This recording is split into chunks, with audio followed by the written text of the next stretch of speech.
안녕하십니까, 도시농부입니다.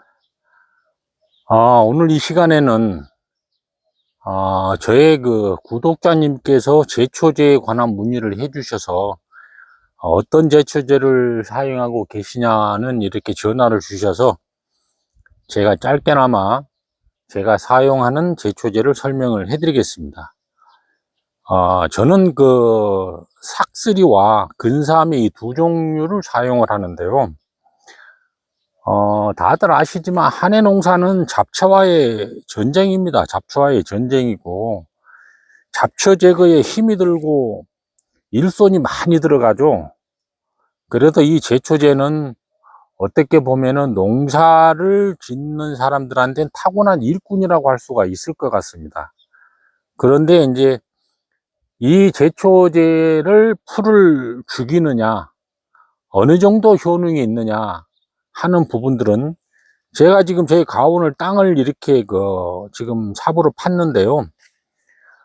쉽게 얘기해서 싹수리로 이렇게 가온 바닥을 이렇게 제초제 농약을 치시면은, 제가 삽으로 지금 이렇게 땅을 파놨는데요.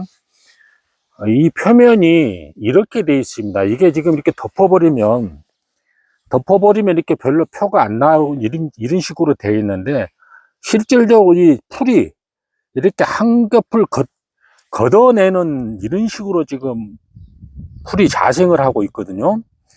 근데 이 풀을 겉표면에, 쉽게 말해서 뿌리가 아닌 잎줄기만 죽이는 데 사용하는 건, 저는 이 삭주리로 사용을 합니다. 삭주리로 사용을 하는데, 지금은 이 삭주리도 사용을 저는 거의 안 하고요. 보시다시피 저는 이렇게 이제 동력 제척기로 풀을 깎습니다. 저번 주에 이렇게 풀을 깎아서 지금 이제 풀이 이렇게 좀 이제 나뒹굴고 있는데, 이렇게 풀을 깎다가 보니까 좋은 점은, 또 이렇게 풀이 커서 이걸 베어버리면 그게 또 거름 작용도 할 수 있고, 그래서 일손은 좀 가지만 저는 가온에 있는 이런 풀은 깎습니다. 깎고, 그래서 이렇게 이렇게 보시면 흙이 이렇게 지금 나와 있잖아요. 이런 흙이. 근데 저희 가온에는 이런 흙을 보시면 밑에 지렁이도 살고 있습니다. 지렁이도. 그래서 될 수 있으면 이 땅의 힘을 그대로 나무 뿌리가 받을 수 있도록 저는 제초제 사용을 가급적이면 안 하고 있는데, 이렇게 풀을 위에만, 풀하고 줄기를 죽이는 데는 저는 이렇게 삭스리를 사용을 하고요. 그리고 제가 이제 이게 근사미는 뿌리까지 뭐 죽인다고 그래서 이제 근사미를 어느 용도로 치냐 그러면은, 지금 이렇게 보시면 저희 밭 둘레에 이렇게 풀이 무성하게 있습니다. 이렇게 풀이 무성하게 이렇게 있는데, 제가 제초제를 살포를 해도 다시 이렇게 풀이 살아납니다.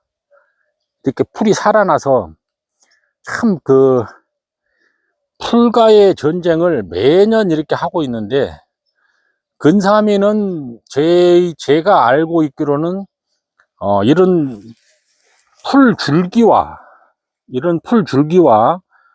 뿌리까지 이게 타고 내려가서 이제 이렇게 뿌리까지 죽인다고 그렇게 알고 있습니다. 근데 아직까지 제가 근사미를 살포를 해 봤는데, 뿌리까지 죽는 것은 좀 보지는 못했어요.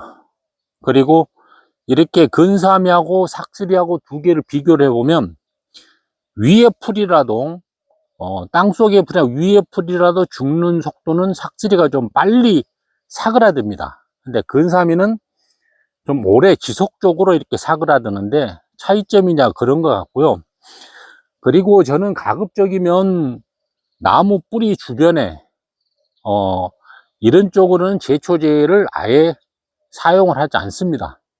아무리 제초제가 나무 이렇게 성목에는 피해가 안 간다고 이렇게 하지만, 그래도 가랑비에 옷 젖는다고 계속해서 이렇게 제초제를 살포를 하다가 보면은 나무에 그래도 차츰차츰 이 치명상을 입을 것 같아서 제 생각입니다만은, 그래서 저는 가급적이면 나무 주변은 제초제를 사용을 하지 않고요, 이렇게 밭두덕 주변에만 이렇게 제초제를 사용을 하고 있습니다. 근데 이 풀이 뭐 제초제 이렇게 뿌려놔도 금세 또 자라납니다. 금세 자라나고 한 해 한 해 이렇게 풀을 이렇게 베어 보지만 제초제 가지고는 감당을 할 수가 없더라고요.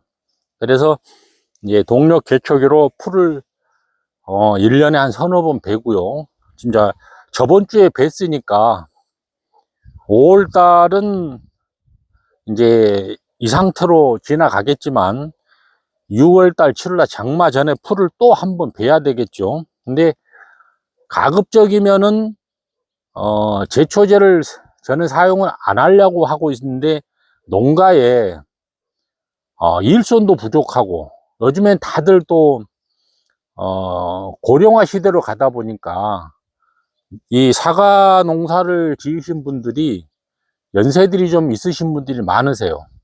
그래서 제가 있는 이 안동 풍산도 거의가 다 제초 작업을 합니다. 제초 작업을 하는 이유가 부족한 일손도 덜고, 또 나이 연세 드신 분들 이거 일하는데 좀 편하게 이렇게 하시느라고 제초 작업을 하는데, 아무튼 저는 이 싹쓸이를 이거는 사용할 때는 이제 표면에 풀만 죽일 때 사용을 하고요. 그리고 밭두덕 밭 테두리 쪽에는 워낙 억새풀이 많아서 이렇게 근사미를 사용을 합니다. 이런 근사미를 사용을 하는데, 그 삭지리와 근사미를 뿌려놓은 지역에 지금 현재 상태를 한번 보여드리겠습니다. 제가 한 10일 전에 제초 작업을 했는데, 풀이 죽는 것은 죽고 죽지 않는 건 안 죽습니다. 이건 저희 이제 밭 입구인데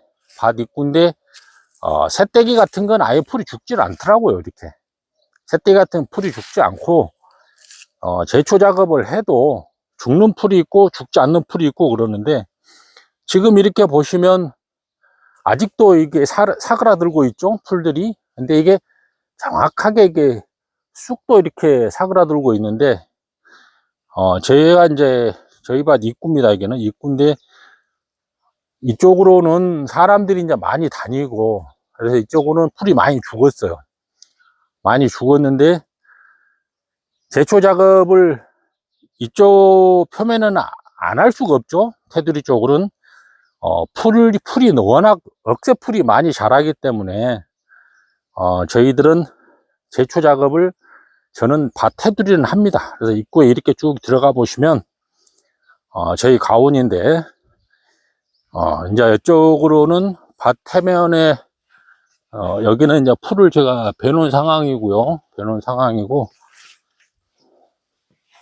또 저희 밭은 그 위에 다른 사람들 밭하고 언덕배기가 이렇게 있어서 작년에도 이쪽에서 병충해가 좀 많이 발생을 했습니다. 이렇게 보시면 언덕배기는 제가 이렇게 제초 작업을 해 가지고 1차 제초 작업을 해서 풀이 많이 죽어 있는 상태입니다.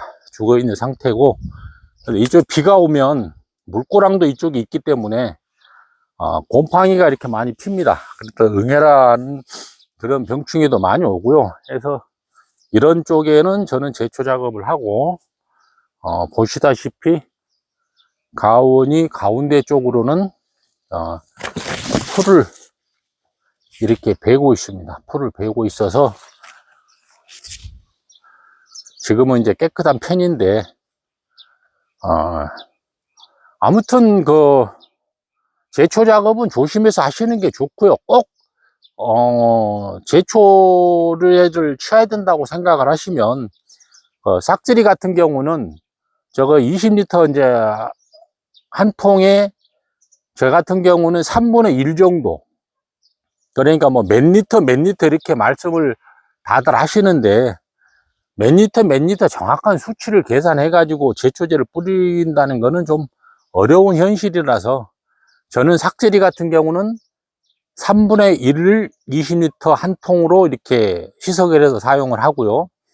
근사미 같은 경우는 저거 20리터 따라서 좀 적습니다, 병이. 그래서 반 정도, 2분의 1을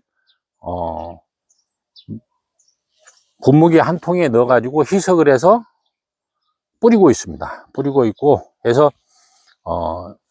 제초제를 질문을 주셨는데 흡족한 대답은 아닐지언정, 제가 사용하는 거는 두 종류라는 점을 말씀을 드렸고요. 저희는 저번에 이제 제초 작업을 했듯이 가온에는 가급적이면은 제초 작업을 하지 않고, 다시 한번 이렇게 비춰드리면 쭉 여기 보시죠. 그러면은 이렇게 오늘 제가 또 도장기 작업도 좀 하고 적과 작업을 하면서 이제 이파리가 이렇게 떨어져 있는 상황인데요. 아무튼 제초 작업은 조심해서 하십시오. 조심해서 하시고, 다시 한번 이렇게 보여드리면, 이렇게 밭두덕 같은 경우는 저는 이렇게 제초 작업을 합니다. 제초 작업을 해서 현재는 표면이 이렇게 풀이 죽어 있는 것처럼 보이지만, 또다시 이게 시간이 흐르면 뿌리는 살아있기 때문에 또 풀이 또 나옵니다. 풀이 나와서 또 사람을 농부를 또 힘들게 하는데, 그때 되면은 또 한번 살포를 해야 되겠죠. 그래서 오늘은 구독자님 질문에 대해서 제가 제가 사용하는 제초제 싹스리와 근사미를 짧게나마 설명을 해 드렸습니다. 감사합니다.